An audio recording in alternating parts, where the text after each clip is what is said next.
When I look at our history, I realize that our history is not negotiable. It's not defined by slavery. It is a profound history, and we need to teach it in honesty.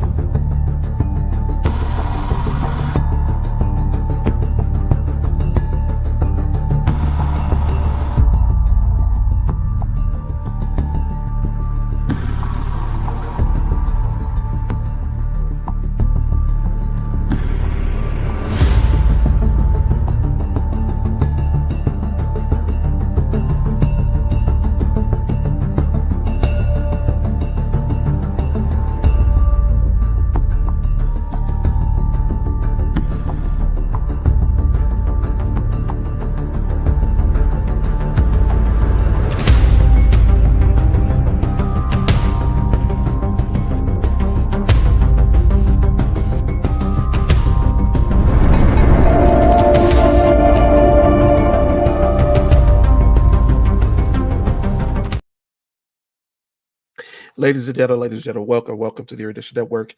Welcome to the Erudition Network Interactive Black History and Knowledge session, a special session we're holding here on Saturday evening, as we were not able to get with you over the last week. So I wanted to make sure that I did a session this week and got on to talk about our history. If you are new to this broadcast, this is an interactive Black history and knowledge session. In other words, I come on for about an hour as a public historian, and we talk about our history factually. No made up stuff here. We try to be very factual. We try to give you references and citations and places to go so that you can grow your knowledge along with us. Tonight, I didn't know if we were going to be able to get on. It was kind of touchy here, trying to get back on here after about 2 weeks of being off. But I am here with you tonight to talk about a very important subject, a subject that I think is really starting to affect. I'm going to focus a lot tonight on the U.S., but it is everywhere. We're starting to see a resurgence, a disturbing resurgence of the supremacist, white supremacist attitude that many thought, or many have tried to state, no longer exists. Both black, white, whatever. People have been saying, hey, that this is something that of the past. But what we're finding is that it is not. It is not. And so I wanted to take some time tonight to go over this subject and start to talk about it, and try to see if we can, through our discussion, through our historical discussion tonight, try to bring people's understanding together.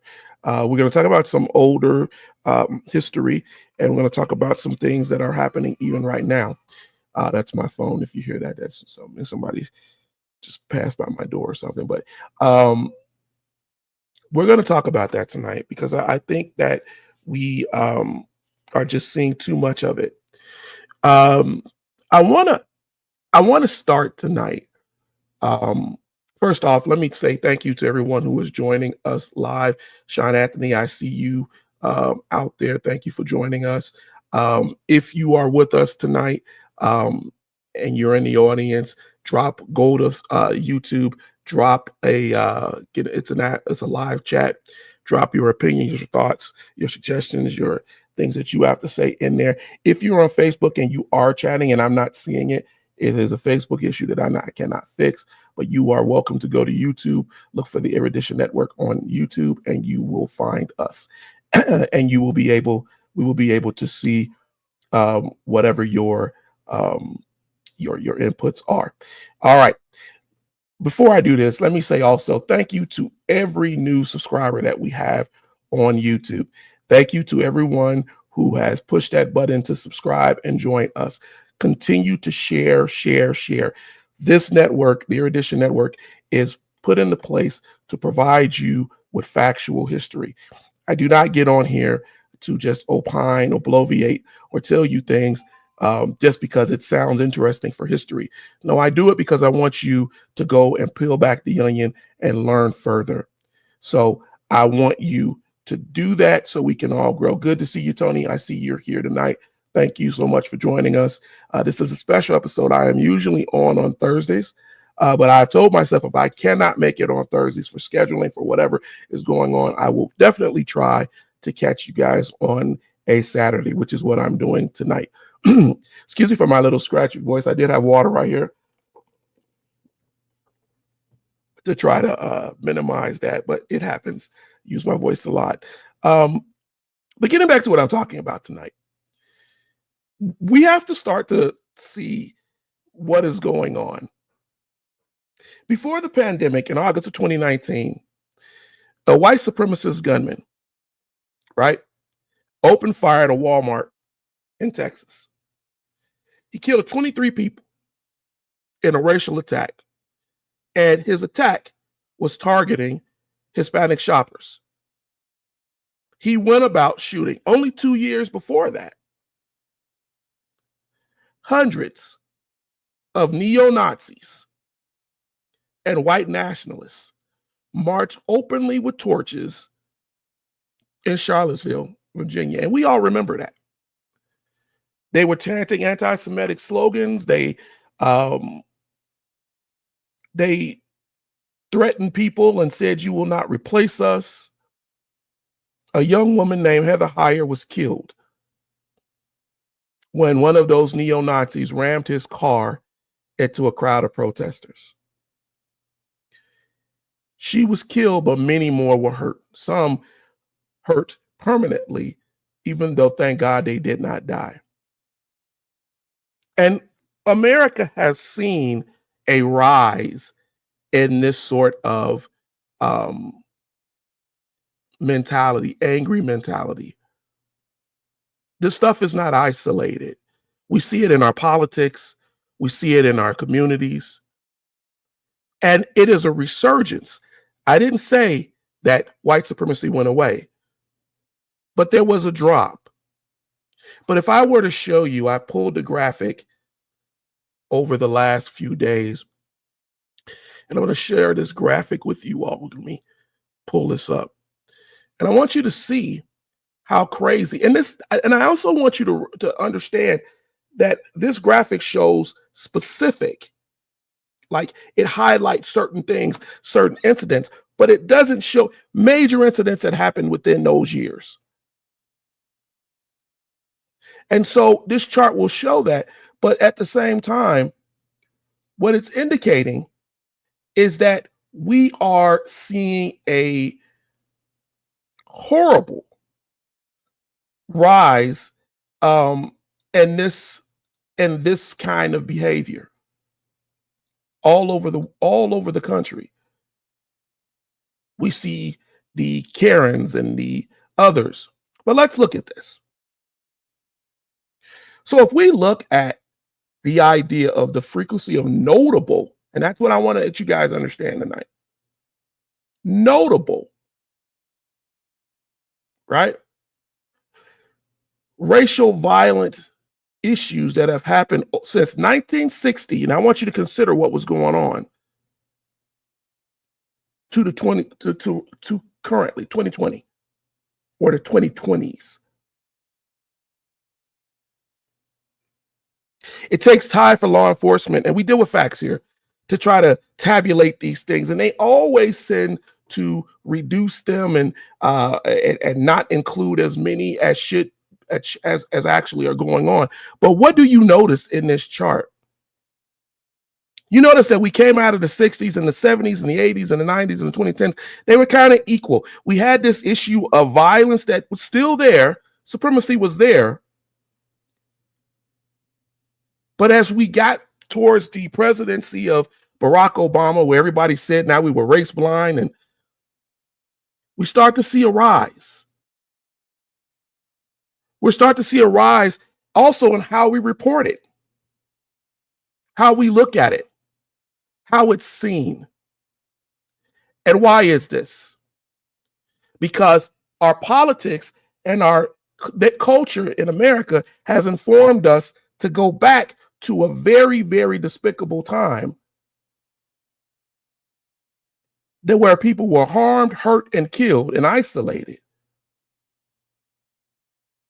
and justifying it under an American motif of patriotism and church,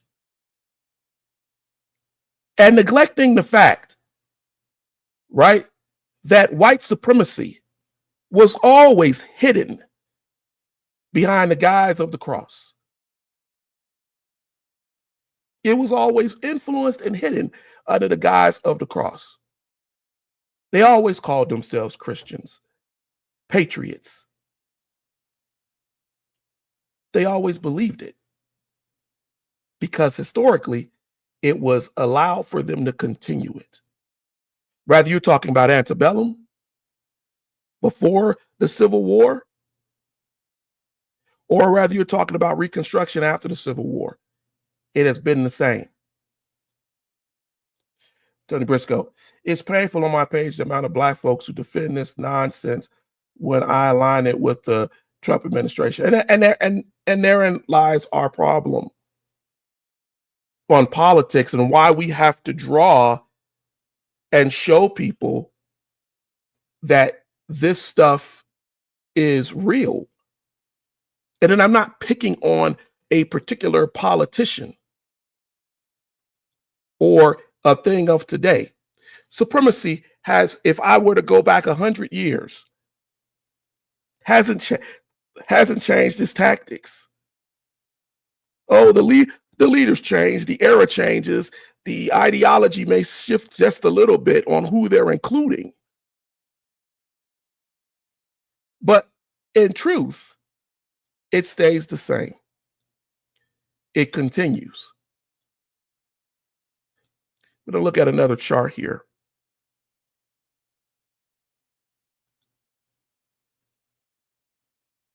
Let's look at this chart. And let's really look at it and understand it. If you all can't see it, let me know. I will blow it up as much as I can. There you go. That should serve you. But let's look at this. If we were to view this with an eye for just the history and look at it and show how it relates to us today. So let's go look at that. 1825 to 1860, before the Civil War. We're looking at pro-slavery. There was scientific racism that said that Black folks and people of different colors were not necessarily as human as whites, right? There was a plantocracy, the Southern plantocracy, where we're looking at the plantations. There were nativists. Key way to see that is go look at the nativists who told folks of Italian and Irish birth that they didn't belong here. Congressmen like James C. Calhoun, people like Samuel Cartwright, who went out and actively said that people of color did not deserve to be free or have rights, and that they needed to be treated as a kind of creature, right? That should be monitored, that should be looked at and taken care of, because if they were ever to be allowed, right, to get out of the protection of whites, then they would be maniacs, they would be creatures, right? This is what it was. Cartwright founded the idea of what you see here, pro-slavery theorists, racial pseudoscience, what they call drapetomania. Go look that up. He tried to say that drapetomania was something that made Black people want to flee, want to be free. And so you have to keep them in and under control, keep them put into a place where that mental illness that is inherent in them, this is the belief, where politicians today are telling us that It's in the blood. It's in the genes. None of this is new. This is the same old tactics done in the same ways. Good to see you, Spade. Eric, good to see you. Exactly. It's beyond administration. I love that you're using data. I need to level up on that. But even when I use data points, folks still say it's made up, because we don't teach facts anymore.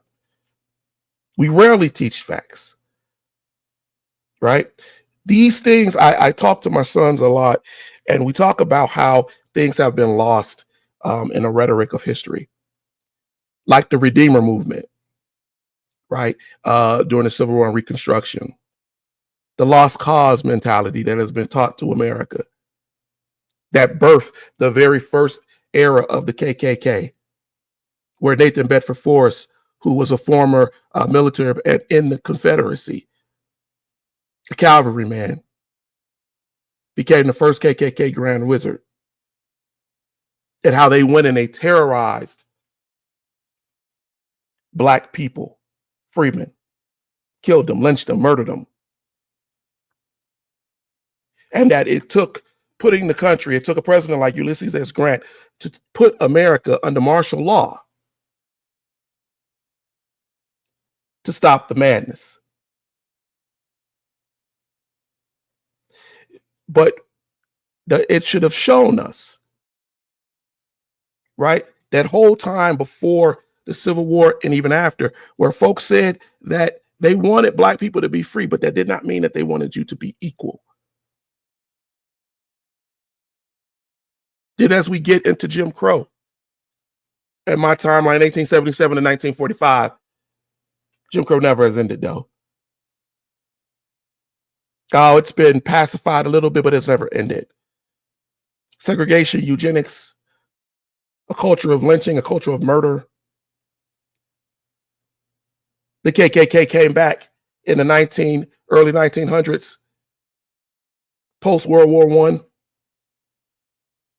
It started on a murderous rampage again. We had books like Birth of a Nation. I'm sorry, books like The Klansman that made it into the movie The Birth of a Nation. KKK was seen as these honorable knights that were defending the patriotism of America. We say lynchings peaked during that time, but we also look out the fact that during that time before World War II and just after, we were in a process of eugenics, Anglo-Saxon and Nordic supremacy, the idea that we were born to rule you. In politics, in culture, in religion, and in everything. We saw it as it went all the way overseas. The white Jew Jewish European Jew was able to come out of the Hitler terrorized Europe and then go and make its way into Israel. All of that happened during that period. And so the idea of being more than just an animal that rose up in people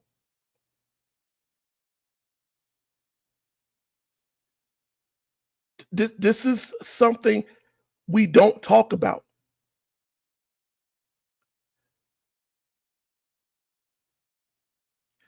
I'm sorry if you hear music playing in the background. Anybody hear that?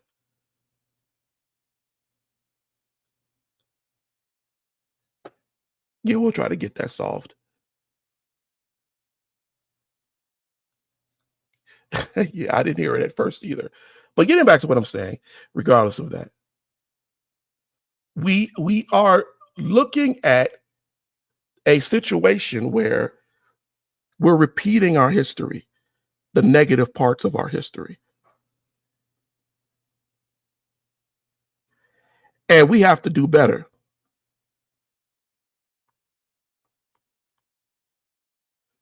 a moment.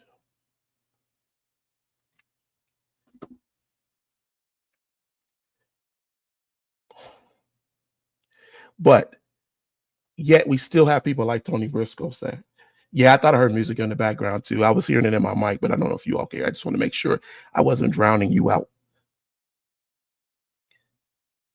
Somebody in the background was playing a little bit of music, but that happens in my house. I had a lot of people in the house, man.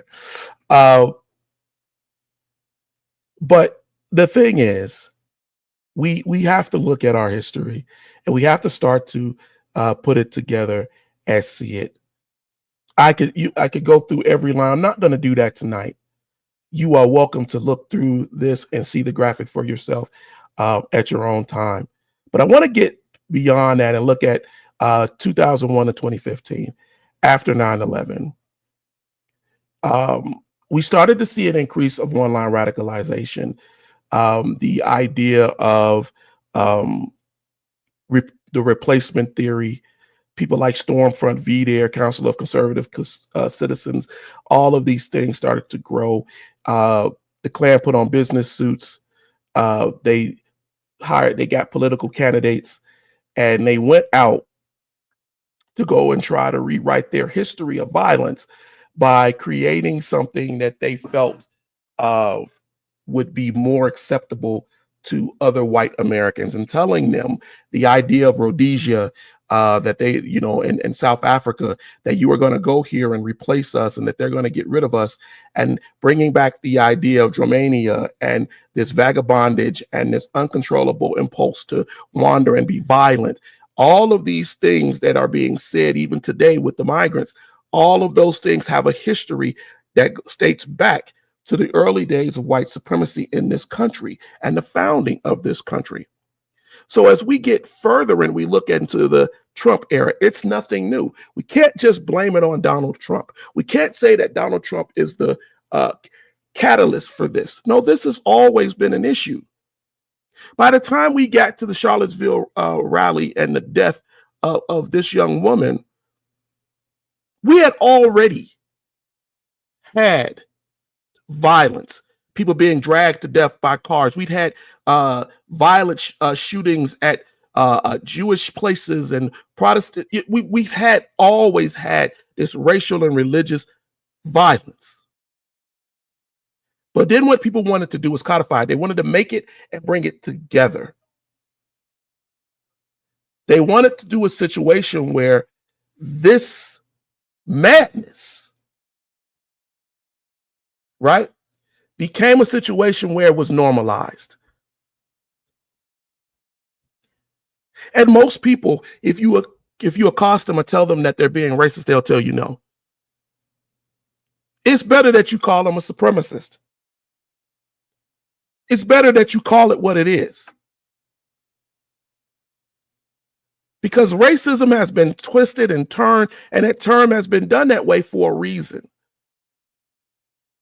White supremacy is the hateful mentality that you as a white person are superior to everyone, other races, cultures, and anyone in society, that you have the right to do whatever you want to do based on the color of your skin. That is what it is. You could say, well, that's just racism. No. White supremacy is a mental assertion. And right now we're seeing a resurgence in that mental ideal. People are storming Capitol buildings, running into state legislatures, shooting up grocery stores. They're denying you the history that is our American and world history. Consider the fact that the number of white nationalist hate groups in America, not by my statistics, by the FBI statistics, surged to almost 60% during the first Trump presidency.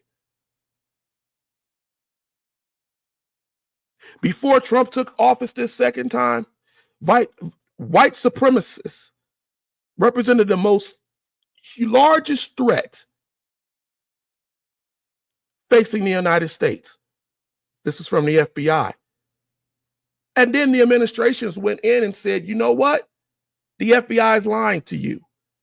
The same FBI who they didn't want to think about lying when there was COINTELPRO, where there was a deliberate idea to go in and take down groups of people of color by calling them communists, by calling them uprisers, by calling them criminals during the 60s, 70s, 80s, and 90s. The same people who told you that when the FBI went to the FBI and said, well, Black Lives Matter is a supremacy group.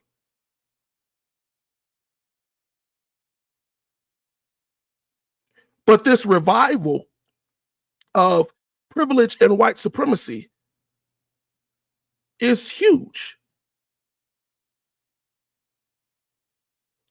We belittle the ideas of the Southern Poverty Law Center, which documented at least just under 150 white nationalist organizations in 2018 and rising. I showed you the chart earlier. By 2018, by 2020, there was a 60% increase in participation in these groups.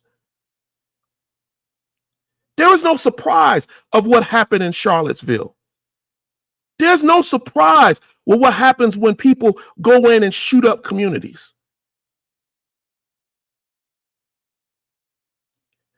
This hate-filled violence, the Dylan Roofs that walk into churches and shoot up church members after praying with them because their prayers don't matter, because I matter.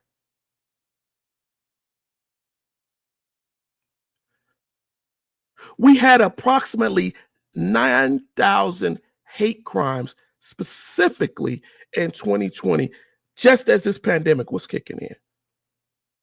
It was the highest in decades, since the 60s.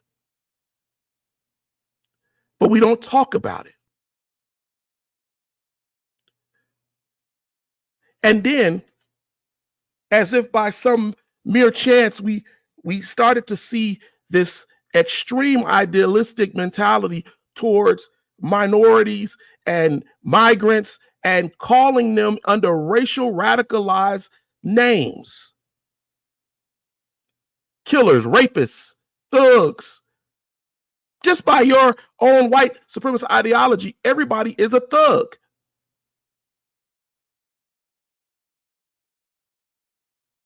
Let's look at something else here too, because we have to check out something else here that has played a part in this also. And this is not a complete chart, but I want to share this with you all watching tonight. Those of you who are going to tell me, Eddie, but no, it's not that bad.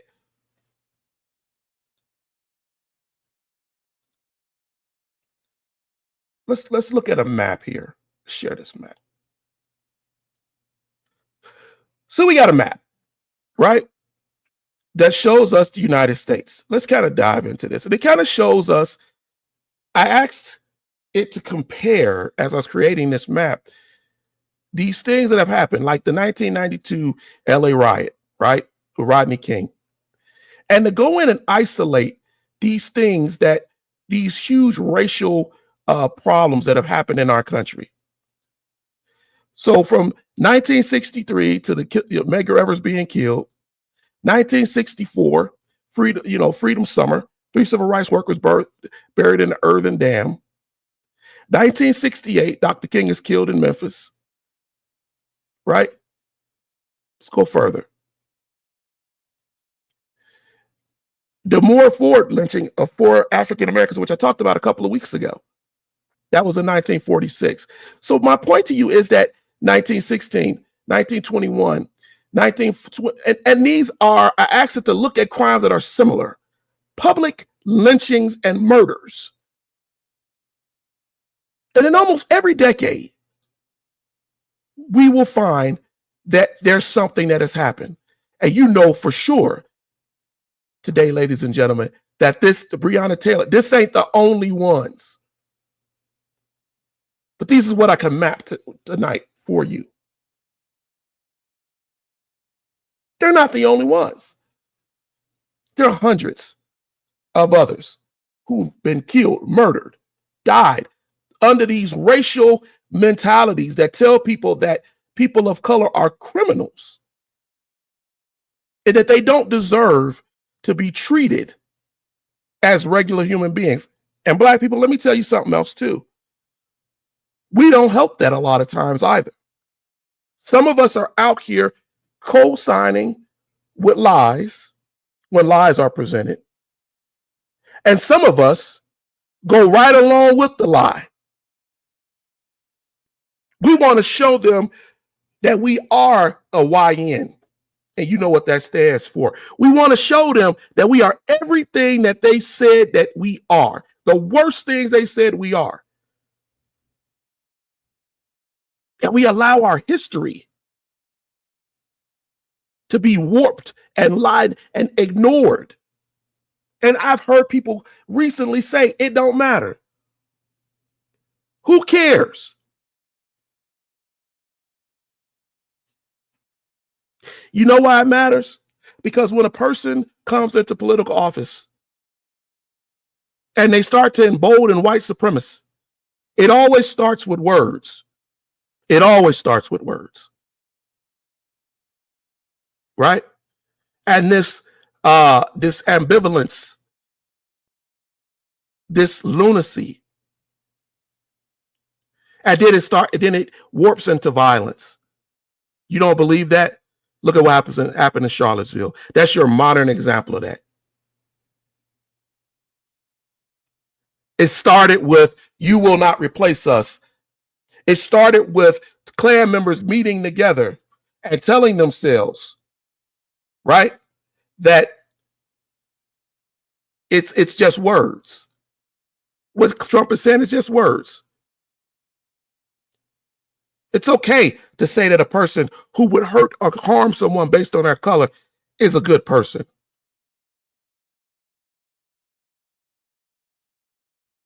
But it warps from words to pure violence, to murderous violence, to whole community destruction. That is the history. And that is something that I'm going to give you guys a book, a great book. Let's see if I can get the link for it. There's a great book by a man named Vegas Tenold. It's called Everything You Love Will Burn. I have that book, and I had my son listening to it with me one time in the car as we were driving and listening to all of this lunacy. Test bug, you might say it's about culture and not race, but history has shown us that they intermingle both. They intermingle both. When Trump campaign hosted a rally in 2016,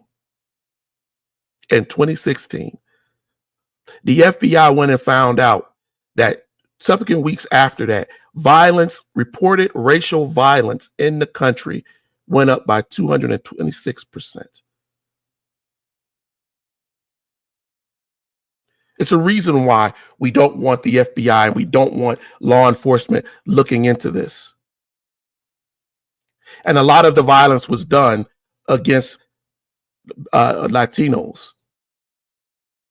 The same people who had been said that they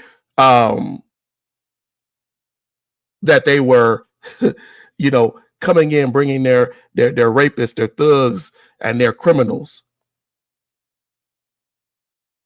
People get on here, right? And they push this idea that this isn't real. And we sound off things in social media like an echo chamber. So we can only hear what we want to hear. And we don't want to hear the facts.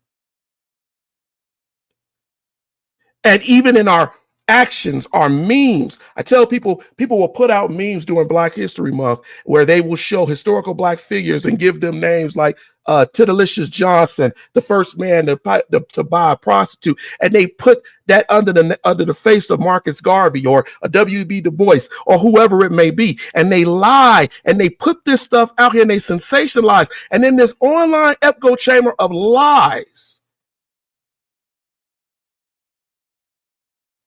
we lose ourselves. We lose ourselves. And we ourselves go and push out and propel and exploit the very white supremacist ideology that has been used against us for the better part of 500 years, if not 1,000 years, of white Europeans believing that they are more than everyone else. That is supported by history. And we funnel our views. That's why so many of us get lost. That's why we automatically forgive immediately when someone does something that is despicable. And they laugh at us. When Dylan Ruth walked in Mother Emanuel Church and he killed all of those people, an hour or two after the bodies and everything was found, folks got in front of the church and prayed and said, we already forgive who did this.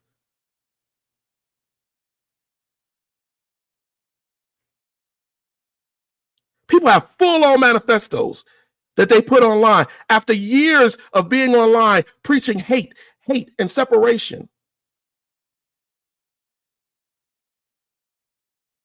I'm not ignoring what you guys are saying in chat. But what I will tell you is this: if you start to isolate supremacy into just one culture, you're wrong. You're wrong. And that graphic I showed you all earlier that you can go back and look at, you will notice that even the Klan, rather you go from the first to the second to the third rise of the Klan, which now is the alt-right movements and all this other stuff, rather you look at all of that, you will see that they have victimized Latino, Latinx, they victimized Irish, they victimized Italian. But see, some people can fold into a mentality and hide who they are. Even in our Black culture, people who were passing.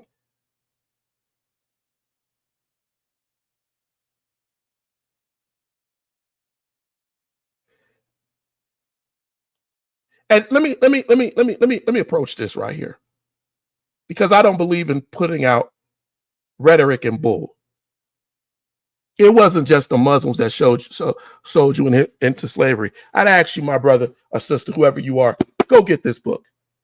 Go read and actually find facts about how this world was started and how we have gone about this madness. Let's not get on here and lie and say that the West stopped the slave trade. Let's not pretend that the slave trade was stopped just because of good feelings, because the abolitionists and others had said slavery was wrong for hundreds of years. Let's not pretend that it was done because somebody thought it was the most altruistic thing to do. No, it was done because they realized there was no money that could be earned in a nation divided. As Lincoln said, a house divided cannot stand.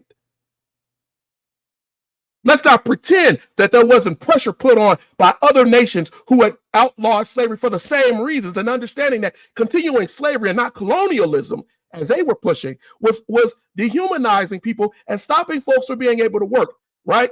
And though it was a system that was allowing you to make a lot of money, it wasn't sustainable.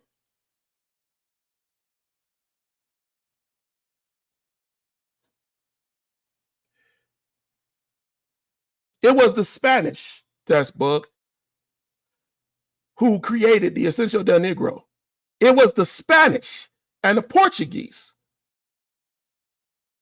who contracted slavery going west.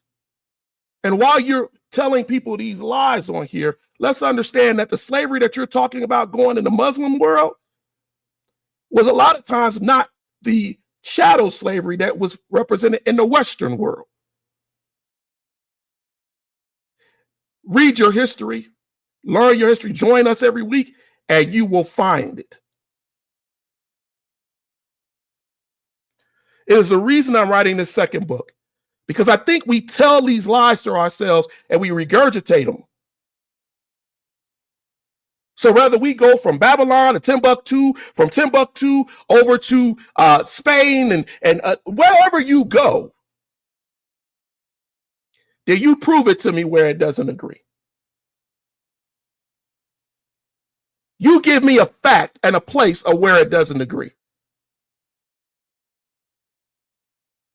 We deal in facts on Erudition. This is not a broadcast where we just make up something and say something and we believe in and say to ourselves, this is absolutely what it is. No. You prove it. You get on here. Go get this book. Go prove it. Go buy it. Look at it and tell me where everything that you're saying is correct. And I guarantee you, you can't. You can't support it with a fact.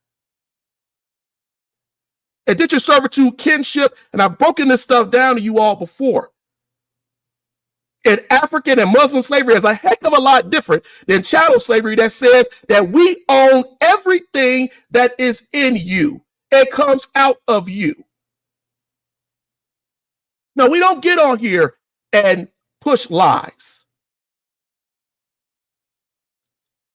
My wife says sometimes when we do this that, you know, I shouldn't get distracted with people getting on here, but this is a live interactive broadcast. I want you to get on here. I want you to come and spew these lies to the people who are watching, the people who are viewing. Because when you do that, right? When you do that, you show us what is true. Partus sequitur ventrum is not a Harry Potter term. Go look it up. Partus sequitur ventrum. That's the difference. So go Google that. Go Google the Essential del Negro. Go Google the Papal Bulls. Go look through your history and don't just Google and tell me something that you think you know. I'll even type it in here for you because I want you to be educated and smart. This is not an attack against you. It's just that I'm so tired of us telling ourselves lies.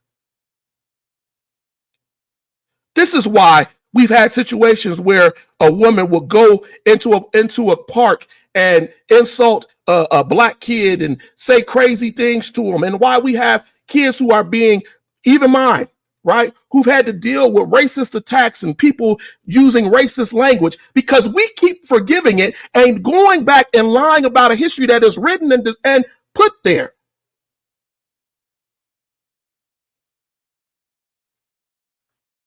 Integration, as Dr. King said, is not something that happens with just one side. In order to integrate, there has to be a willingness. And if we're not willing to do that, if we're not willing to be honest, we keep going down the same path of lunacy and ignorance. I gave you a lot tonight to go look at. You gave me absolutely nothing but something about Google. Go look it up.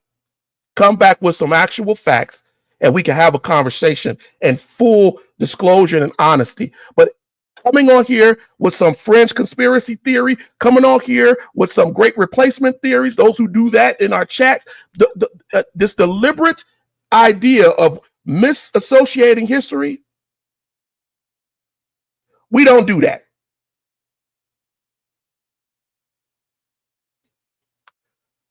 We have to stop the millions of us who accept that core belief that this normalized racist rhetoric is normal.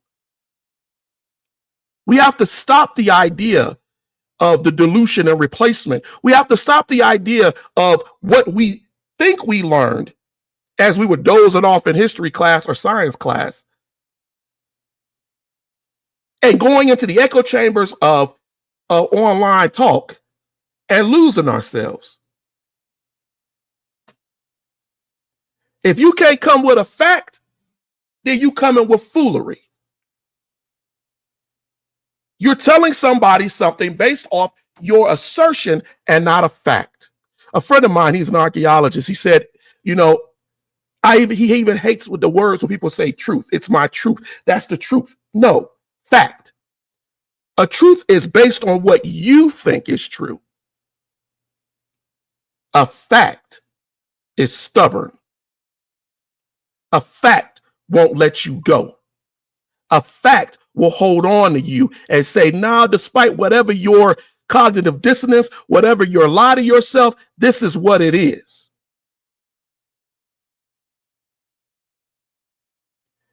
And it's not about just looking it up. I'd ask you, Testbug, to go back a couple of weeks ago and go watch my episode. And the reason that I did that episode on how you actually do research. Because too many of you out here, you ain't doing research. You're following what you hear. And I'm gonna tell you something else about me. At some point, I'm not gonna even engage with you. Again, as my son just said, it's an assumption. It's a truth that they accepted. It's a sophistry, a lie that they accepted. I like the back and forth. I want you all to ask questions, but I also want you to engage with facts. Engage with facts.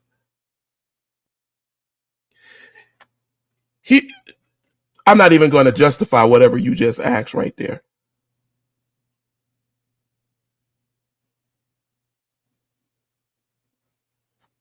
Charlottesville, El Paso, Pittsburgh, California, New York, Chicago, Washington, D.C., Charlotte, all of it validates my point that we are living at a time where this rhetoric and the lack of data, or what we call factual, rigorous data, is losing some of y'all. It's losing some of you. Go back, watch my episode on research. Go back and engage and follow those steps. Follow those steps. You have these thoughts that you are accepting as truth because you don't have the tools to pull them apart. But we're giving you those tools here. My wife gets on Mondays and she's giving you tools. You are getting tools on how to do it. But getting back to what we were talking about tonight, I want you guys to go out and get this book. It's a great book.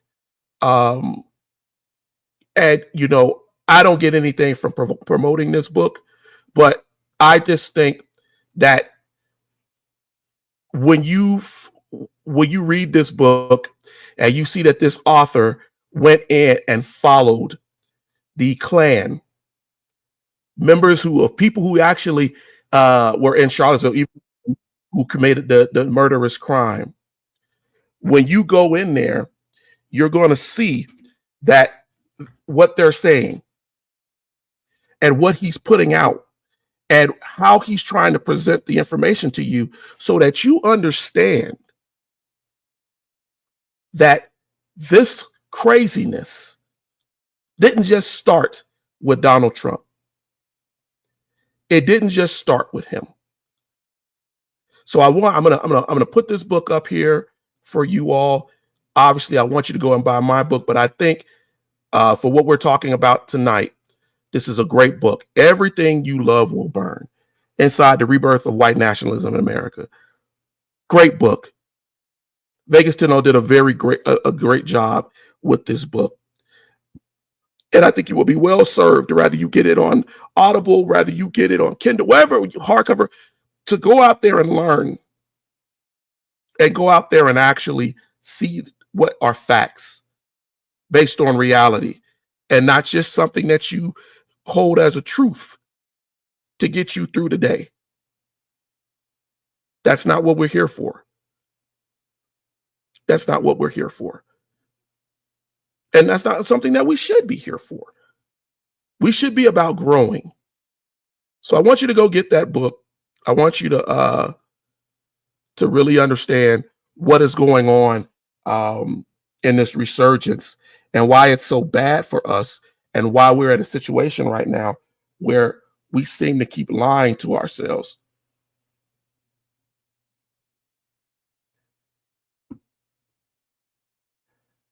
So I want you to do that.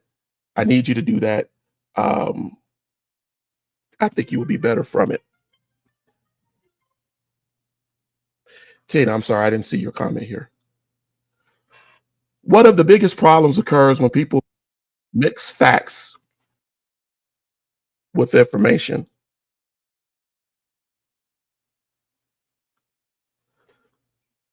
Hold on, I'm sorry. I got a response.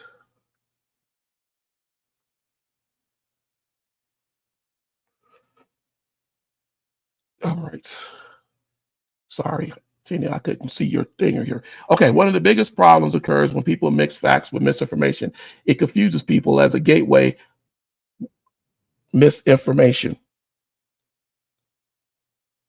as facts. We all must study to show ourselves approved.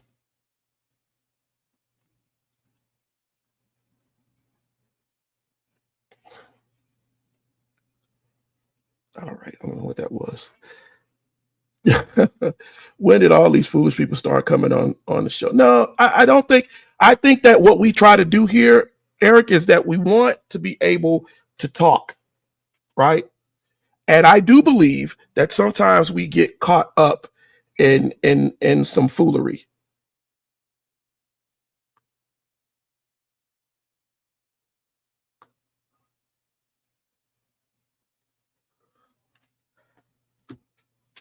So, but I think we presented a lot of things tonight. I don't want anybody to take offense. I am a person that I do get heated. I want you to have facts. I want you to have facts, right? And if you don't have facts, then you're just really coming with, randomized information. And we don't want to do that here, right? I always say that's what makes this show different. That's what makes this show different.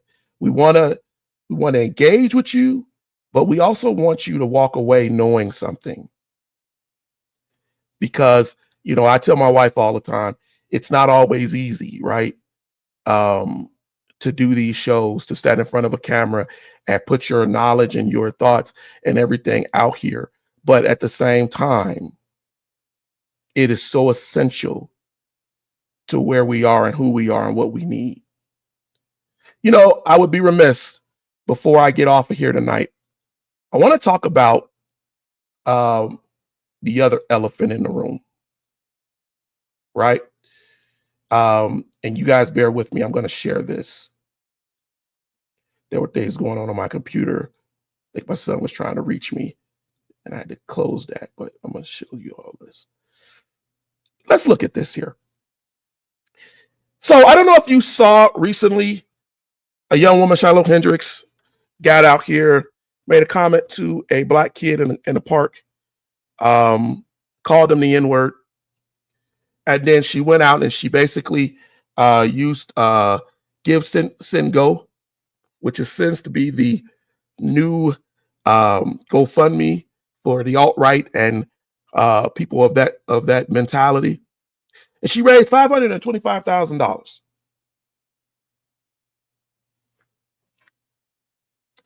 $525,000.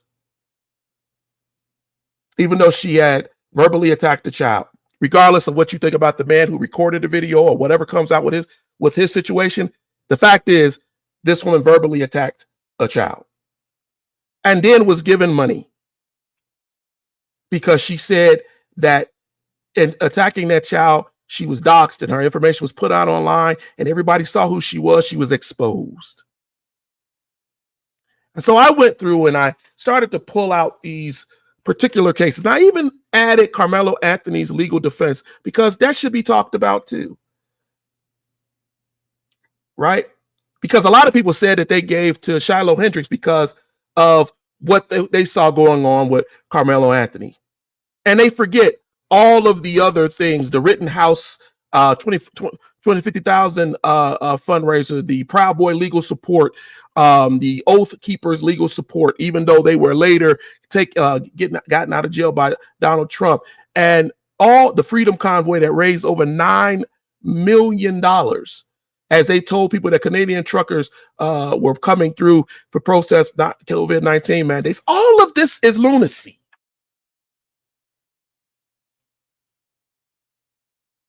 And that we culturalize and racialize this. And you know what I said about it?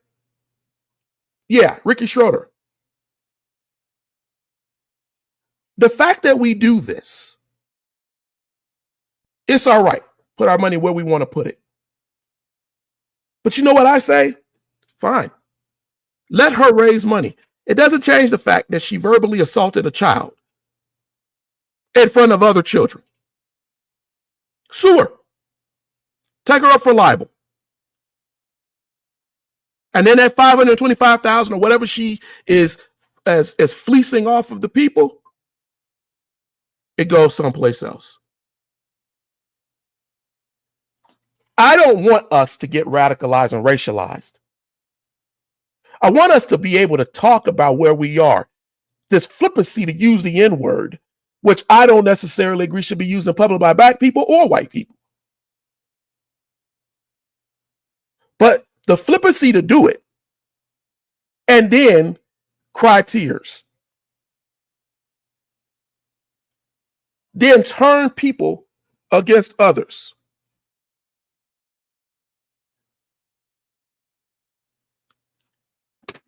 This is the Erudition Network. This is what we are. This is what we do. I'm no longer hiding and allowing people to just say whatever they're going to say. And yes, Steve Bannon, who raised $25 million. And then people don't know where this money goes to. We act like we don't know what the grift is. But I want to tell you, I'm going to come back next week because there's no way to cover everything. And I'm going to talk to you about the historical grifts that come from these culture wars. The men and women on all sides, black, white, yellow, brown, who've gotten rich off the grift. You call Al Sharpton, Jesse Jackson, but there's more. There's so many people who grift and have made a lot of money to do nothing, to bring people together, to unite folks, to have a discussion. Ladies and gentlemen, I want you to continue to follow your Erudition Network. I want you to watch our shows.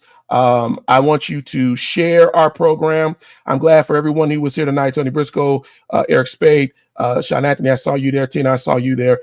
Any one of you all who watch us later on during the rebroadcast, get on, say your piece. Let's have a discussion. I'm not running from your discussion. Hey, share our videos. We have a few videos that we're putting out that are not necessarily live videos that cover specific situations. They are a quick 3-minute video. We have shorts that are out here. Share those. Get people involved. Get people engaged. The Erudition Network has gained at over 361 subscribers in the last month. It is the largest amount of subscribers that we've gotten in the entire time that we've been on. And I thank all of you who have subscribed and who continue to share and grow this network. Thank you. Thank you all. If you want to provide and want to give to it, that's our donation thing down here at the bottom. Anything you give goes to our mics, cameras, and everything that we do in order to provide information to you. Thank you. Thank you for joining us. Even our friend Test Bug, who got on and made some. That's what this is about. This is an interactive. Thank you all. Thank you. Thank you. I know I keep saying it, but I cannot thank you enough. Growing this network is a goal of mine. It is what I'm out here to try to do, whether it be on YouTube, Facebook, TikTok, Instagram, whatever. Share, share, share, share, share. If you do nothing else, share. All right. I think that's enough enough said. All right. You all be blessed. Hopefully I'll be back with you guys next Thursday. Tina will be here God willing on Monday, and we will continue to educate and to grow together. You all be blessed. See you next time. Thank you.